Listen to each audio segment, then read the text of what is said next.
Conversaciones que estamos teniendo todos a partir de este caso incuestionable es qué posibilidades reales ofrece la justicia argentina, por lo menos, para investigar y juzgar un hecho de violación sucedido hace 9 años.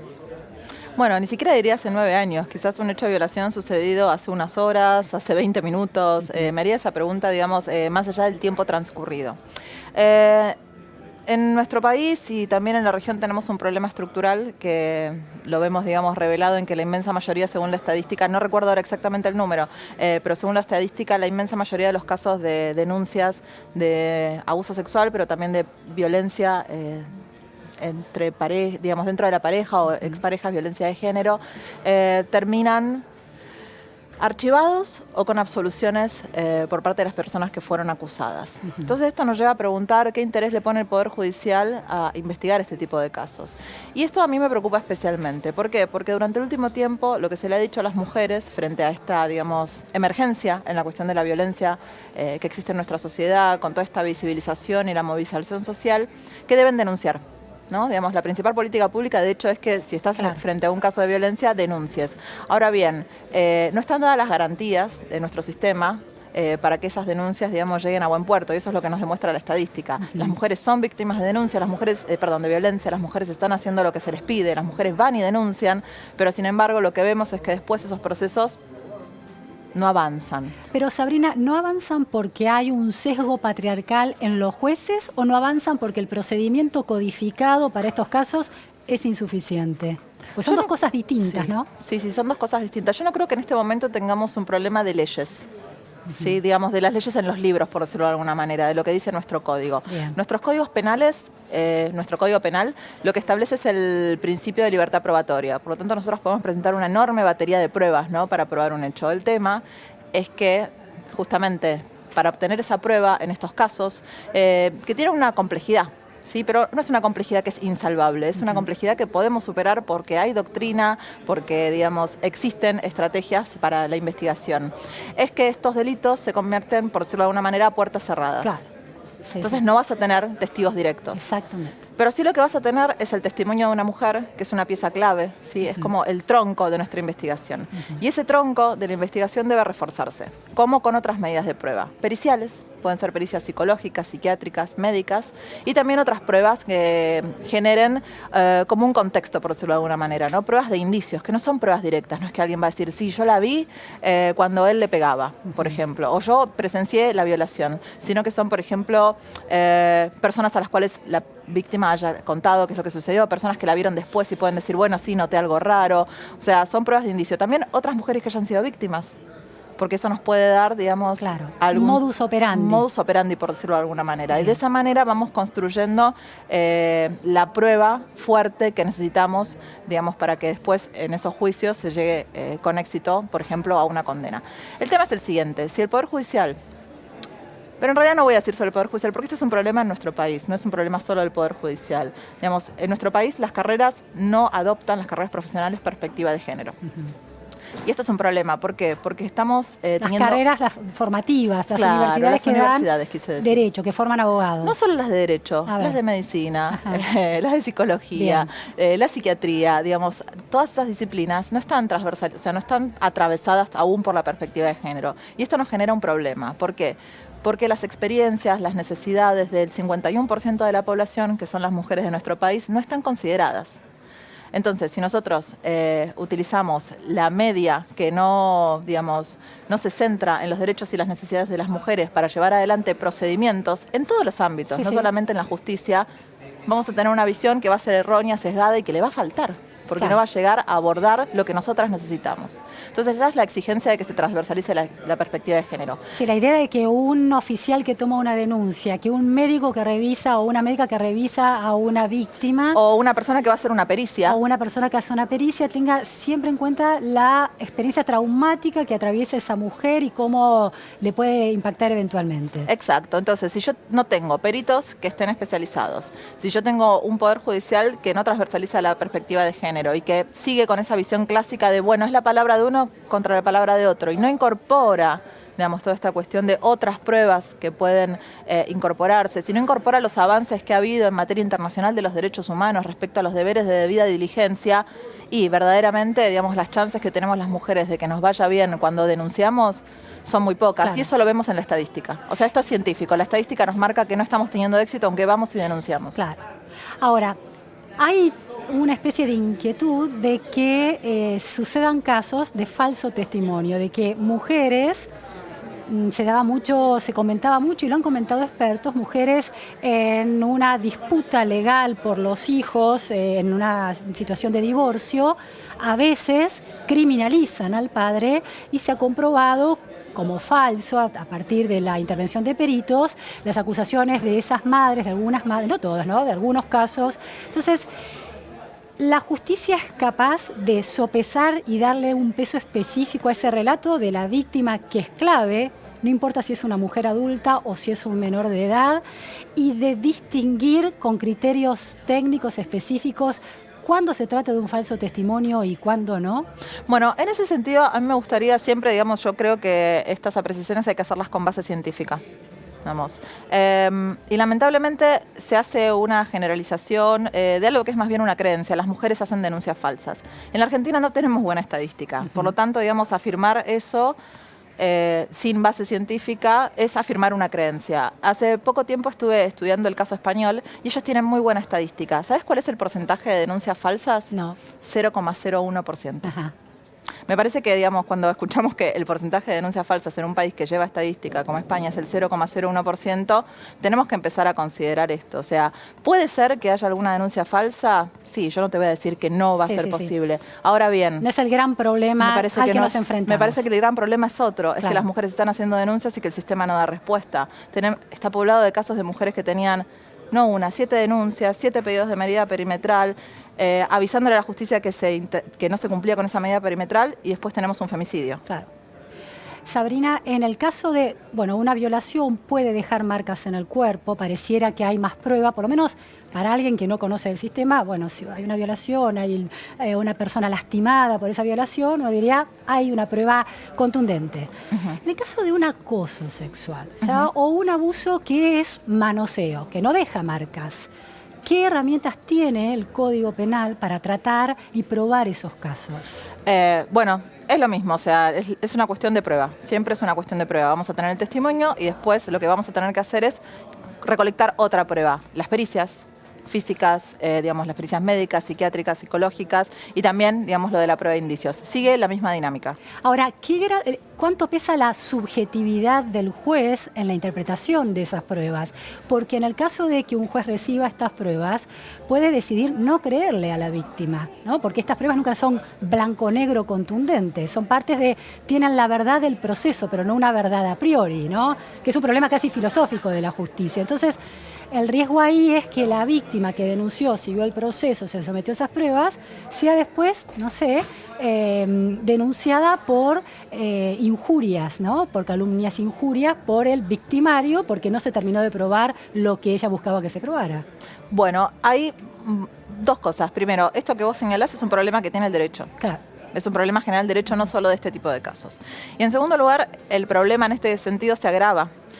¿Por qué? Porque yo te hablé, digamos, de la primera etapa, ¿no? De la instrucción, cómo se investiga, ¿no? Y que esa investigación tiene que tener este criterio de tener perspectiva de género. Ahora, una vez que se produce toda la prueba y pasamos a la siguiente etapa, que es la del juicio oral, donde el juez o el tribunal tiene que valorar la prueba, también hay que revisar estrictamente cuáles son los criterios para valorar esa prueba. Y ahí también existen estándares que tienen que ver con la implementación de la perspectiva de género en la valoración de la prueba. Lamentablemente, lo que seguimos viendo es que existen sentencias plagadas de estereotipos de género. Yo creo que para nombrar Pérez, por ejemplo. Exactamente, te iba a hablar de ese caso. Ahí vemos cómo fallan tanto la investigación, porque no se realizó bien, y no se realizó bien solamente por una falta de perspectiva de género, se realizó mal desde el punto de vista científico. Claro. Las pericias fallaron, serán pericias que no alcanzaban el estándar de la ciencia. Y es terrible, pero esto es algo que es una constante en nuestro país. Y ese es un sesgo de esto que las feministas insisten que es el patriarcado, que es decir, como era una menor de edad, mujer, vulnerable, con una vida cuestionable, ¿no le prestamos tanta atención al caso? Yo creo que eso se da en la segunda etapa, que es en la valoración de la prueba. pero digamos, en la etapa de la instrucción a mí lo que me preocupa es que esta falta, digamos, de profesionalidad y de estándares científicos se dan como una constante, no solamente en los casos en los cuales tenemos víctimas mujeres involucradas. Lamentablemente, digamos, tenemos serios problemas porque falta, digamos, especificidad, porque muchas veces la investigación las hace la policía y no tienen la debida, digamos, experiencia y conocimiento, no saben resguardar correctamente la prueba, y esto lo que genera son problemas. Pero esto es una generalidad del sistema, no solamente sucede en relación con las mujeres, niñas y adolescentes. Ahora, volviendo y tomando como ejemplo el caso de Lucía Pérez que vos también traías. En el caso de Lucía Pérez no se produjo la prueba que debería haberse producido. No podemos condenar sin pruebas. En eso estamos completamente de acuerdo. Ese es el acuerdo que tenemos. Están las garantías del proceso penal involucradas. Nadie quiere que se condene sin pruebas. Lo que queremos es que haya investigaciones eficientes y además con perspectiva de género. Ahora, una vez que no tenemos la prueba, como sucedió en el caso de Lucía Pérez, los jueces podrían haber dicho no hay prueba. Lamentablemente esto está mal investigado. Podrían haberlo señalado, lo hicieron, pero no se quedaron ahí, fueron más allá. Y esa sentencia está plagada de lo que nosotros llamamos estereotipos de género, donde, digamos, se puso el ojo sobre la conducta y la actitud de Lucía. Claro. Y en este sentido, lamentablemente, en nuestro Poder Judicial todavía tenemos este tipo de manifestaciones, y yo creo que las vamos a tener por mucho tiempo. ¿Por qué digo esto? Primero y principal, porque en las carreras de Derecho la perspectiva de género no se transversaliza. Yo te voy a dar un ejemplo. En mi formación, digamos, como abogada, yo soy abogada recibida por la UBA. Creo que he tenido una excelente formación en esa facultad, pero sin embargo la perspectiva de género estuvo completamente ausente en la carrera. De manera tal que a mí, por ejemplo, nadie me dijo en todos esos años que un divorcio podía estar cruzado por violencia de género. Y cómo tenía que actuar yo en ese caso. Y claro, si vos no tenés la formación, estás destinado a la mala praxis. Un matrimonio puede estar atravesado por violencia de género. Una relación de noviazgo puede estar atravesada. Sí, pero digo, un divorcio porque es un tema muy típico de los abogados, hacer divorcios, ¿no? Sí. ¿Y cómo no te dan esa información? Decir, bueno, no tal pie, ¿no? Los divorcios también pueden estar cruzados por violencia de género, y además hay una cuestión que tenemos que tener en cuenta que hace más grave esta situación. La violencia de género y se incrementa frente a que las mujeres dicen te voy a dejar, me voy a divorciar. Por tanto, es una variable a tener muy en cuenta si vos estás, digamos, siendo abogado o abogada patrocinante de una mujer que se está divorciando. Esto es un indicador fuerte. Claro. Si vos no lo sabés, no podés ejercer correctamente tu profesión. Y vos tenés un deber ético, porque tu consultada viene pidiendo justicia y es, digamos, un deber la formación. Nosotros deberíamos tener formación en perspectiva de género para atender bien a nuestras clientas. Es lo que ellas merecen. Sí, entiendo. Eso por un lado. Por otro lado, en los procesos de selección de jueces y magistrados, digamos, que se realizan en los consejos de las magistraturas, no se hacen preguntas respecto a esto, ¿no? Digamos, no en se los exámenes siquiera. En los exámenes esto no aparece como un punto relevante. Entonces no se está evaluando si esos jueces, fiscales y defensores públicos conocen esto. Entonces esto es gravísimo porque es parte del derecho. No es que la perspectiva de género es algo que se nos ocurra a las feministas. Es un mandato que está incluido en la CEDAW, que es la convención que nos protege, en el artículo 5. Bueno, además a la justicia se llega cuando hay un conflicto, y parte de esos conflictos en las relaciones de pareja tiene que ver con esto, de manera que hay que ponerle efectivamente el foco ahí.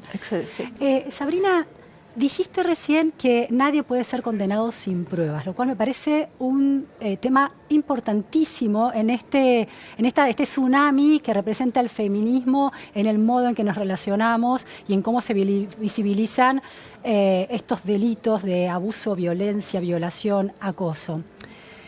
La opinión pública, era muy interesante escucharlo a Gastón Sofriti. Él decía, yo elijo creerle. La opinión pública toma una decisión de creer o no creer a la víctima o de creer o no creerle al victimario. Ahora, ¿te preocupa como abogada que la opinión pública establezca su juicio de valor sobre el victimario sin que haya la suficiente prueba a la que el victimario tiene derecho en el sistema judicial? Digamos, me parece que lo judicial, si hablamos, por ejemplo, de lo penal, lo que afecta es la libertad de las personas, ¿no? Y tenemos un proceso que está arreglado y que tiene, digamos, sus garantías, porque justamente lo que se afecta es la libertad. Y como sociedad hemos decidido instaurar esa institución que es la justicia para resolver esos conflictos. O sea, no es que estamos mandando a la cárcel a personas sin juicio o sin pruebas. Entonces, para eso está el sistema judicial. Ahora, por otro lado está, digamos, la libertad de expresión que tienen, otro derecho también es la libertad de expresión, que tienen las mujeres respecto a estas experiencias que han vivido. Y en ese sentido yo valoro mucho la toma de la palabra pública. Me parece que están sucediendo cosas que son muy interesantes, que la violencia sexual sexual es lamentablemente mucho más habitual de lo que queremos creer.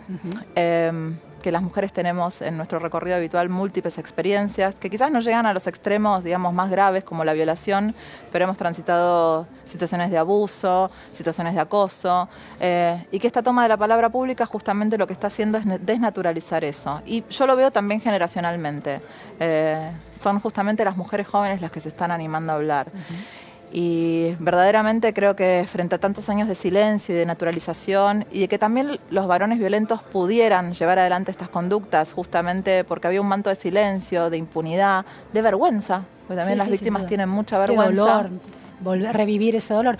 Ahora, no hay... para plantear otra capa de dilemas, ¿no? Efectivamente, las mujeres tienen el derecho de hacer públicos, y quizás sea un momento sanador para las mujeres que han sufrido esta violencia, pero al mismo tiempo la justicia, y una justicia como la Argentina, es influenciable. ¿Cuán objetivo y cuán atado a las pruebas se va a plantar un juez si tiene una decisión de la opinión pública muy hegemónica y dominante en relación al juzgamiento mediático en algún caso determinado? ¿Qué margen de acción le queda para hacer justicia de una manera libre, profesional, independiente? Bueno, el juez tiene que, digamos, cuando recibe las pruebas, lo que tiene es que fundar su sentencia. Yo creo que si tiene la responsabilidad de fundar correctamente su sentencia y lo que vemos es que esa sentencia efectivamente refleja un razonamiento que está guiado por las pruebas, no es reprochable. Ahora, lo que vemos que sucede es todo lo contrario. Pero no puede pensar que el juez recibe pruebas bien consolidadas y construidas, pero decide en su lectura, sin sesgo patriarcal, que no son suficientes para probar un caso de violación y acoso. Tendrá que fundarlo. Y en el fundamento veremos, digamos... ¿Y la opinión pública está lista para aceptar una sentencia fundada que contradice su creencia que es una elección subjetiva? Veremos, no sé, me parece que que también estamos en un momento donde estamos construyendo un nuevo paradigma. Y yo quiero decir algo. Yo creo que también, digamos, elegimos creerles a las víctimas porque no es fácil hablar y porque una vez que hablas, las cosas no se ponen más fáciles o mejores para las mujeres. Más bien todo lo contrario. Entonces, en ese sentido, digamos, yo empezaría a perderle el miedo a esta cuestión de la falsa denuncia o que las mujeres van a salir a mentir sobre abusos sexuales, porque verdaderamente me parece que eso puede suceder, te digo, en alguna pequeña medida, pero en la inmensa mayoría de los casos yo creo que hay una responsabilidad y que las mujeres son responsables en el uso de su palabra. Bien. Mencionabas recién que hay como distintos grados, ¿no?, de gravedad en un delito como este, la violación a una menor de edad o a un menor de edad. Es un delito, el abuso es otro delito, la corrupción de menores es otro delito. Ahora, vayamos a casos de mujeres adultas que han tenido alguna relación con algún hombre, pero sigue todavía coletazos de esa relación y sienten que ese vínculo que se está desarmando, pero que todavía por ahí sucede por WhatsApp o por otros mecanismos, no necesariamente encuentros sexuales, las violenta. Siempre, es decir, ¿alcanza para la justicia para declarar y aceptar la denuncia de acoso con la autopercepción de la víctima de que hubo un acoso, aunque el victimario pueda no percibir, no sentirse responsable de un acoso sobre esa mujer con la que tenía un vínculo determinado? Bueno, me parece una pregunta muy interesante. Y acá lo que tenemos también que empezar a analizar es por qué los varones no pueden aceptar los límites. Porque si él siente, digamos, que él no acosó, también me parece que hay una conformación cultural en la cual nos hemos criado y en la cual nos hemos configurado, donde los varones se insisten y las mujeres dicen que no, pero en realidad no quieren decir que no y por eso los varones insisten y ganan con esa insistencia.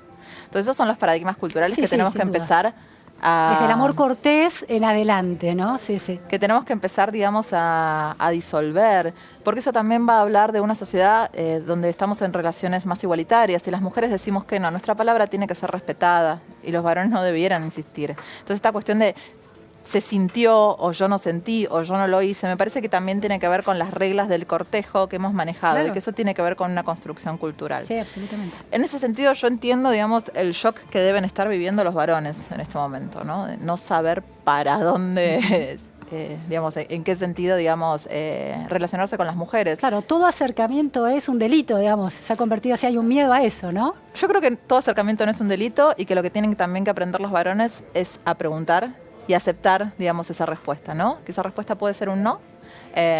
Y seguir su camino, digamos, y no quedarse, digamos, en esa insistencia. Pero tienen que empezar a animarse a preguntar. Yo hace varios meses estuve acá y me acuerdo que te dije que la violencia está erotizada, ¿no? En el sentido Totalmente. de que tenemos que empezar a erotizar el consentimiento. Que es lindo decir que sí y que hay que hacer la pregunta y que tenemos que empezar a basarnos en otro tipo de relaciones.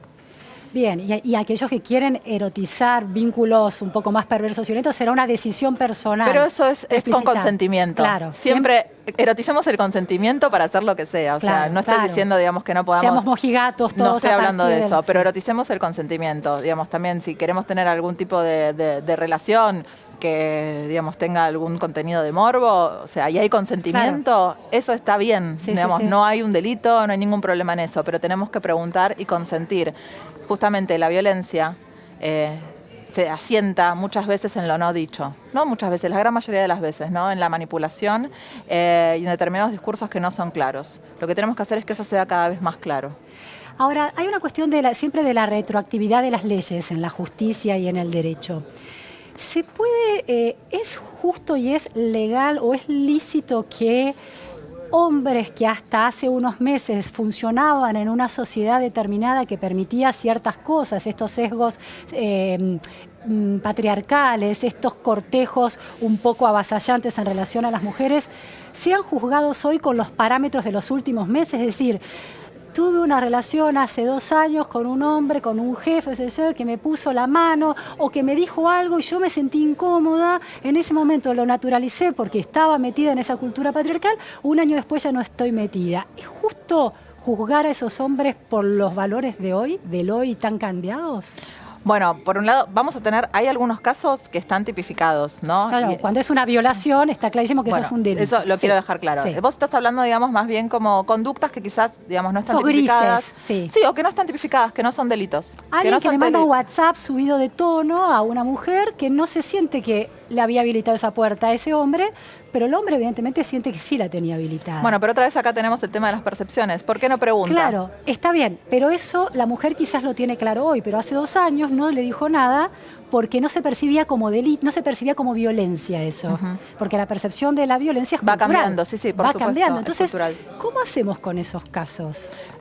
Yo creo que se puede hablar con sinceridad de esos casos, digamos, de hacer una reflexión. Yo creo que las mujeres están haciendo reflexiones de este tipo que vos señalás. Que antes de salir a escracharlo públicamente, Sí, o sea, yo creo que se pueden hacer reflexiones, pero también espero que los varones estén abiertos a hacer esas reflexiones. Claro. Porque si los varones, digamos, se plantan en un no y yo estuve bien, verdaderamente nunca vamos a ir hacia adelante. Digamos, estamos en esta sociedad, está compuesta por varones y mujeres, nos relacionamos. Queremos seguir relacionándonos, queremos seguir teniendo sexo. A nivel laboral, afectivo, vincular, sexual, estas relaciones están. Me parece que lo que estamos ensayando son cambios, que esos cambios, digamos, nos dejan muchas veces con incertezas, pero porque los cambios son así, ¿no? Te llevan a un nuevo lugar donde hay que volver a encontrar puntos de equilibrio.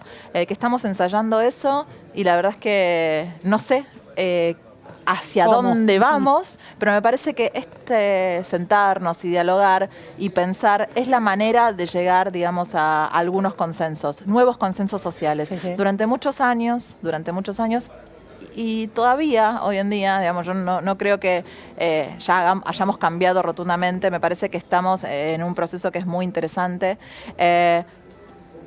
Verdaderamente la violencia hacia las mujeres fue la norma imperante. Fue la norma imperante la violencia hacia las mujeres, o sea, estaba completamente naturalizada. Las experiencias que han tenido, por ejemplo, nuestras abuelas son terribles, eran las experiencias que les tocaban vivir a ellas y estaban completamente naturalizadas. Silenciadas, naturalizadas o silenciadas, vividas con vergüenza pero silenciadas también. Sí, y también estaba naturalizado ese silencio. Claro, ¿no? Eso era parte de la naturalización. La generación de nuestras madres ya fue diferente, mi generación es diferente, la generación de las chicas que vienen atrás mío... A mi generación, tengo 50 años, la obliga a plantearse muchas cosas. Y sí, yo creo que tu generación es como la que... bisagra, la más bisagra. Y vemos con la vieja cultura lo que sucede, pero me parece que podemos también plantear algunos dilemas que las nuevas generaciones, como arrasan con el viejo orden, se les escapan por ahí, ¿no? Sí, me parece que, digamos, también... Todos tenemos algo para sumar. Es que el diálogo también tiene que ser Claro. intergeneracional. Claro. Sabrina, ¿cómo ves la actuación? Vos sos una abogada defensora de mujeres que están en esta situación, han sido violentadas en distintos grados. ¿Cómo ves la actuación de un abogado defensor como Fernando Burlando? Todo acusado tiene derecho a la defensa. Sí, por supuesto. ¿Cómo ves la actuación de Burlando?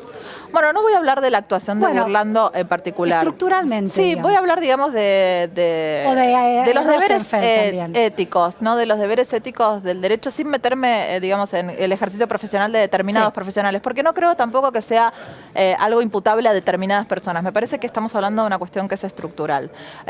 Todo el mundo tiene derecho a la defensa, eso, pero ninguna duda, y lo que sí... Y todo es inocente, toda persona es inocente hasta que se demuestre culpable. Por eso tenemos el proceso, por eso hay que, digamos, elaborar la prueba, presentarse, digamos, en sede judicial y buscar obtener, digamos, una condena. ¿No? Eso, digamos, es una regla del Estado de Derecho, nadie quiere violentar esa regla.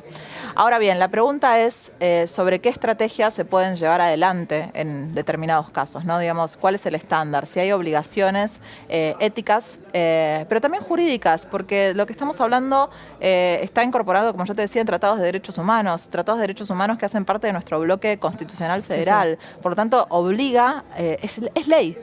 Es la ley. ¿Qué serían esas obligaciones? A ver si me das un ejemplo. Bueno, esas obligaciones están en diversos instrumentos de derechos humanos que tienen que ver, por un lado, digamos, con el respeto que merecen las víctimas durante el proceso y por otro lado, con, digamos, los derechos específicos de, por ejemplo, las mujeres, ¿no? Como grupo. Entonces, en ese sentido, lo que yo te decía de la perspectiva de género y que es una obligación, tiene que empezar a ser valorado y ser utilizado. Porque actualmente... También con el abogado defensor de un violador. Sí, por supuesto. Por supuesto, porque vos podés defender y estás en todo tu derecho a defender. Ahora, lo que sucede es que muchas veces se presentan defensas, y voy a poner comillitas, que son en realidad actitudes sumamente revictimizantes, que no llevan, digamos, a un resultado dentro del proceso, son ineficaces, en realidad, digamos, para generar pruebas sobre un hecho que sucedió, y lo que son muy dañinas para las personas que se animan a hablar. Bien. Entonces, en ese sentido, digamos, no cualquier cosa es válida.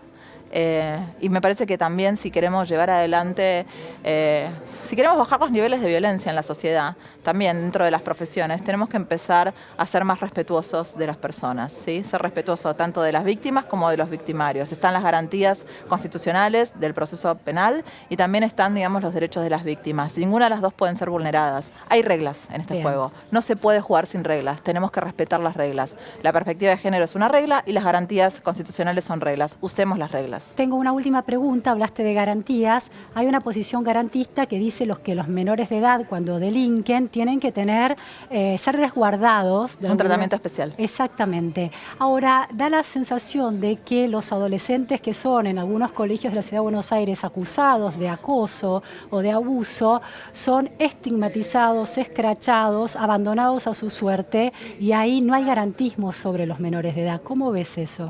Bueno, yo creo que... A ver, hay una... Voy a hablar, digamos, del scratch. Hay una frase, digamos, que es muy popular y que me parece que resume y dice, cuando no hay justicia hay scratch. Entonces yo creo que también esta cuestión de los scratches las tenemos que pensar justamente cuando los adultos, porque vamos a hablar justamente de los colegios secundarios de la Ciudad Autónoma de Buenos Aires, por ejemplo, cuando los adultos han dejado completamente solos a los niños y los adolescentes perciben que hay una situación que es injusta y completamente, digamos... a los ponchazos. A solas, porque los adultos no nos hemos hecho cargo, porque los adultos no estamos peleando porque efectivamente se implemente la ley de educación sexual integral, porque los adultos que son autoridades de los colegios no están a la altura de las circunstancias, porque no tenemos protocolos, porque no tenemos reglas, porque los adultos no han generado, digamos, el entorno cuidado para poder tramitar esos conflictos. Los adolescentes, las niñas, hacen lo que pueden. Y la forma de defenderse ha sido encontrar la vía del escrache. A mí me preocupa tanto porque los varones, aun cuando se hayan equivocado, chicos, estoy hablando de chicos de 14, 15 años, ¿no? Sí, tienen toda una vida por delante. Están en formación. Pero me parece que justamente eso es responsabilidad de los adultos, que no hemos hecho el trabajo que teníamos que hacer. De educar en esa relación nueva de los géneros y de abrirnos a esta discusión. O sea, fue una discusión que estuvo durante mucho tiempo silenciada o en un lugar de cuarta categoría, ni siquiera de segunda, de cuarta categoría. Y eso también nos habla del lugar que tienen las mujeres en nuestra sociedad, ciudadanas de segunda. Porque si este tema, digamos, hubiera sido tomado con seriedad, tendríamos los mecanismos, podríamos resolver los conflictos, tendríamos las reglas que necesitamos. Bueno, Sabrina, muy interesante, mucha precisión. Parar la pelota y ir deshojando la margarita o la cebolla, las capas de la cebolla, para hacernos preguntas que a veces son incómodas de plantear, pero que la sociedad está discutiendo, ¿no? Hay que retomar esas conversaciones que la gente está teniendo, porque esto inquieta mucho y nos desconcierta a todos. Así que es fundamental el diálogo. Muchísimas gracias, Sabrina. A vos por invitarme. Diálogo intergeneracional, sin dudas. Aquí. Nos vamos a un corte y seguimos con más info en unos minutos nada más.